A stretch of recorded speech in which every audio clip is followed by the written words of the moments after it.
Mendoj që besimi është emergjencë sot.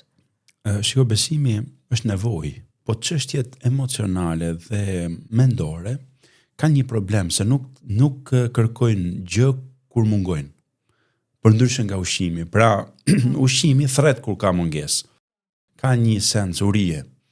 Mendja dhe shpirti nuk e tregon këtë. Por njerëzit që rrethojnë atë që ka mungesë e ndjejnë. Deri vonë ne nuk e konsiderojmë problem smundjen sentimentale. As nuk i kushtojmë vëmendje, as asaj mendore. Pra, për shembull, probleme psikologjike ne nuk i trajtojmë si problem. Madje përkundrazi, për shembull, ne mundohemi ti kamuflojmë, ti fshehim, sepse të gjitha problemet e brendshme kanë një gjë jono.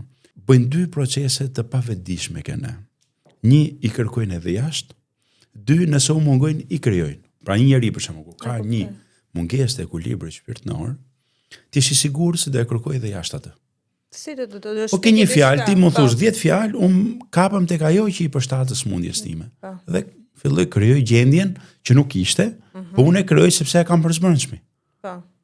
Në shumicën e rasteve, ti je i sigurt se konfliktet e jashtme janë thjesht reflektimi i disa konflikteve të brendshme.